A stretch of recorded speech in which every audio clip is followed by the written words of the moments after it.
नमस्कार. आजचा व्हिडिओ थोडासा वेगळा आहे. आज तुम्हाला म्हातारपण काय असते याचीच ओळख करून देणार आहे आणि जोपर्यंत तुमच्याकडे वेळ आहे तोपर्यंत कसे जगावे हेच सांगणार आहे. पिकलेलं पान एक ना एक दिवस गळणारच आणि त्या जागी नवी पालवी येणारच, हाच तर निसर्गाचा नियम आहे.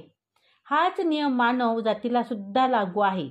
लहानपण, तरुणपण आणि शेवटी म्हातारपण हे प्रत्येकाच्याच आयुष्यात घडलेला हा क्रम आहे. त्यामुळे आपण तरुण आहोत तर म्हातारे होणारच हेही नक्कीच आहे. आणि माहीत आहे, म्हातारपणात माणसांना खूप जास्त स्ट्रॉंग होण्याची गरज असते.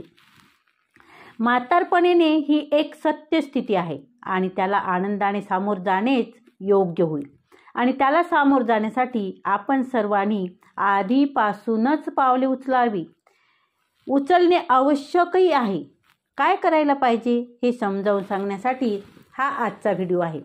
बऱ्याच वयोवृद्धांना आपल्यावर कोणता प्रसंग पुढे येणार आहे किंवा पुढे नशिबात काय वाढून ठेवले आहे हेच माहीत नसतं व म्हणूनच त्या दृष्टीने त्यांनी काहीच तयारी केलेली नसते.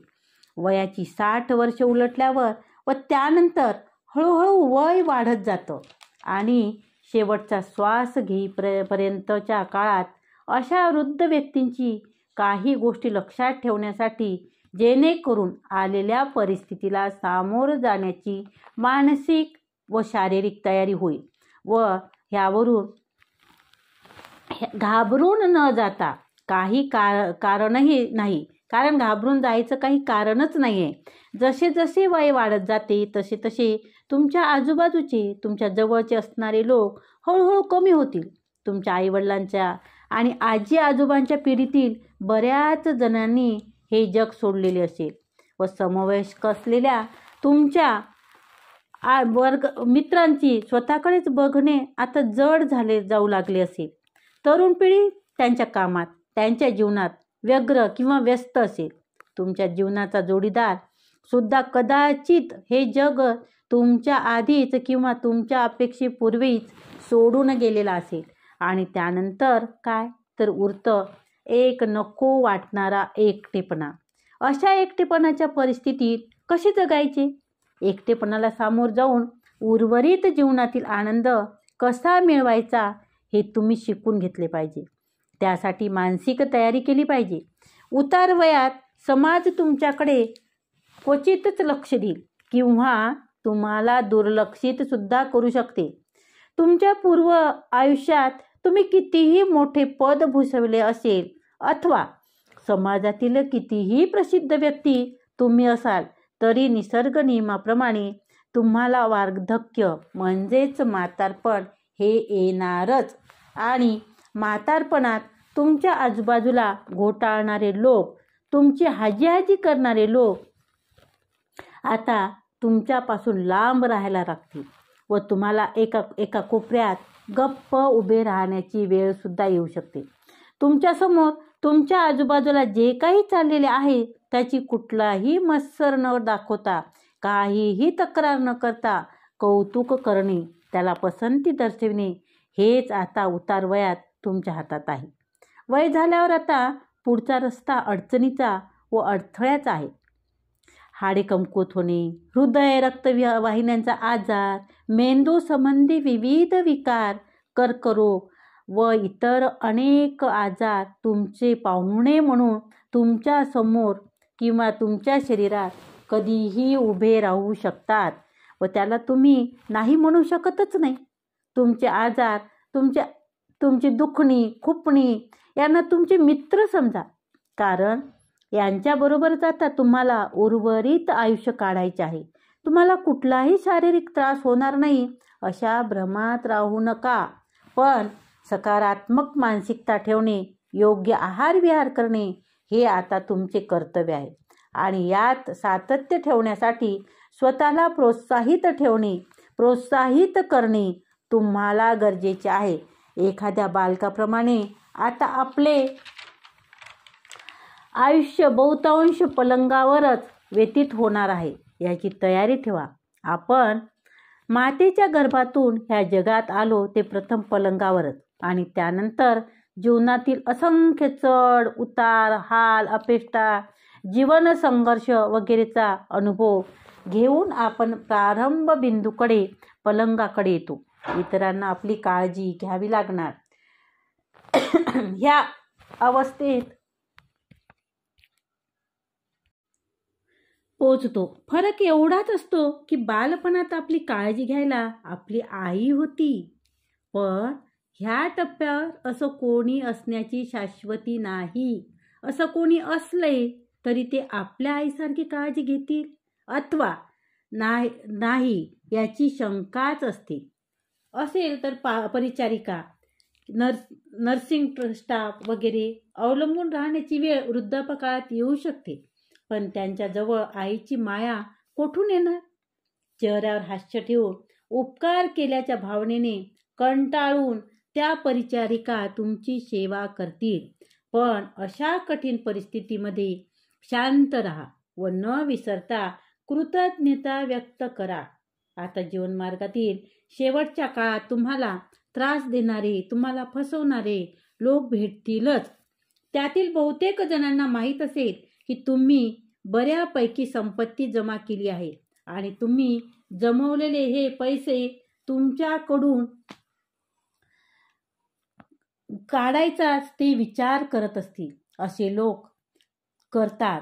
तुम्हाला खोटे फोन करतील किंवा टेक्स्ट मेसेज पाठवतील, ईमेल करतील, तुम्हाला विविध अन्नपदार्थ किंवा वस्तूंची प्रलोभने दाखवतील, लवकर श्रीमंत व्हा ह्यासारख्या योजना तुमच्या समोर ठेवतील. तुम्हाला भुलवण्याचा प्रयत्न ते करतीलच. दीर्घायुष्यासाठी काही नवीन उत्पादने घेण्यासाठी तुम्हाला भाग पाडतील. थोडक्यात म्हणजे तुमच्या संपत्तीवर डल्ला मारण्याची अशी लोक कुठल्याही थराला जातील. म्हणूनच सावध राहा, काळजी घ्या. आपल्या संपत्तीला कोणालाही हात लावू देऊ नका. शहाणपणाने वागला नाही तर तुमचे पैसे तुमच्यापासून दूर जायला वेळ लागणार नाही. म्हणून ह्या वयात काटकसरीने व हुशारीने पैशाचे व्यवहार करा. शेवटची घटिका येण्यापूर्वी आयुष्यातील संधिकाळ आयुष्याच्या शेवटच्या टप्प्यावर सर्व काही अंधारून आल्यासारखं वाटेल आणि ते साहजिकच आहे आणि पुढील मार्ग दिसणे कठीण होऊन जाईल व त्यामुळे पुढील वाटचाल सुद्धा सोपी असणार नाही. आणि म्हणूनच एकदा का वयाची 60 वर्ष पार झाली की मग आयुष्य जसे आहे तसे बघण्याचा प्रयत्न करा. तुमच्याकडे जे काय आहे त्यात आनंद घ्या. शक्य असेल तोपर्यंत आयुष्याचा आनंद घेत राहा. समाजातील कुठलेही ओझी अंगावर घेऊ नका. मुलांमध्ये, नातवंडामध्ये अडकून राहू नका. वागणूक साधी व नम्र ठेवा. आपण वयाने मोठे आहोत म्हणून आपण जरा शहाणे आहोत असं समजू नका व जसे इतरांना दाखवू नका. उलटपणे इतरांशी बोलू नका, कारण त्यांचा त्रास इतरांना होईलच पण तुम्हाला सुद्धा त्याचा त्रास जास्त होईल. आपले वय जसे जसे वाढत जाते तसे तसे आदर म्हणजे काय व त्याचे महत्त्व समजून घेणे आपल्याला जास्त महत्त्वाचे असते. कुठल्याही वस्तूची किंवा व्यक्तीची आसक्ती न ठेवणे किती गरजेचे आहे हे लक्षात घेणे अशा उत्तरवयात आवश्यक आहे व तशीच आपली मानसिकता ठेवणे गरजेचे आहे. निसर्गाचा मार्ग म्हणजे जाण्याचा मार्ग. ज्याला प्रवाहाच्या दिशेने वाटचाल करीत जीवनातील शेवटच्या टप्प्यावरील आपण मार्गक्रमण संतुलित करा. जीवनाचा आनंद उपभोगण्यासाठी सगळ्यात महत्त्वाचे म्हणजे करायचे काम ते पाहूया. ते दिवस सुरू झाला तोपर्यंत आणि बघता बघता संध्याकाळचे 6 वाजतात. काल तर सोमवार होता आणि आज शुक्रवार असं सुद्धा आपल्याला वाटतं. महिना संपत आला, वर्ष संपायचं आणि वयाची 50, 60, 70 वर्ष केव्हा निघून गेली हे कळलेच नाही. तुम्हाला वाटतं की आज तर सोमवार होता आणि लगेच शुक्रवार कसा आला. आता तर हा महिना होता. शेवटचा महिना कधी सुरू झाला, आत्ता तर नवीन वर्ष चालू झालं. आणि असं करता करता 50, 60, 70 अशी वर्ष केव्हा निघून जातात हे कळतसुद्धा नाही. आपले आईवडील, आपले आप्त, स्वकीय, मित्र वगैरे जग सोडून गेले आणि मग समजेना की आपण मागे कसे काय करायचे, मागे फिरूही शकत नाही. चला तर मग जो काही वेळ आता आपल्या हातात आहे त्या उरलेल्या वेळाचं काय करायचं, त्याचा फायदा कसा घ्यायचा ते आपण पाहू.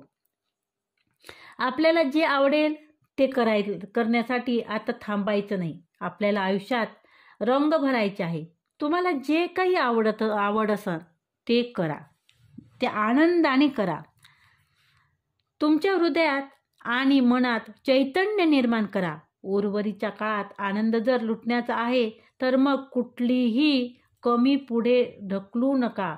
हे नंतर करतो आणि नंतर सांगेन किंवा नंतर विचार करेन, नंतर आपल्या हातात नाही असे समजून आपण पुढे ढकलतो. आणि सगळे कारण आपण हे समजून घेत नाही की चहा थंड झाल्यानंतर, प्राधान्य बदलल्यानंतर, उत्साह निघून गेल्यानंतर, आरोग्य बिघडल्यानंतर, मुले वयात आल्यानंतर, आईवडील म्हातारे झाल्यानंतर आणि आश्वासन न पाळल्यानंतर, दिवसाची रात्र झाल्यानंतर, आयुष्य संपल्यानंतर आणि ह्या सगळ्यानंतर आपल्याला कळते, अरे बापरे, उशीर झाला. आणि मग आपल्या हातात काहीच नसतं. आपण जे आयुष्याचा आनंद घ्यायचा असतो तो आनंद केव्हाच संपुष्टात येतो. म्हणून जीवनाचा, जगण्याचा आनंद घ्या. तुम्हाला जे काही करायचं आहे ते करा. ज्याच्यात मन रमेल अशा गोष्टी करा. लहान मुलात खेळा, मंदिरात जा, तसेच मित्र पहा, मित्रात रमा आणि कुटुंबात जास्तीत जास्त वेळ द्या. आरोग्य जपा आणि सतत फिरा. व्यायाम जेवढं जमन तेवढं व्यायाम करा आणि आपलं आरोग्य सुदृढ ठेवण्याचा प्रयत्न करा. आनंद घेत चला. धन्यवाद.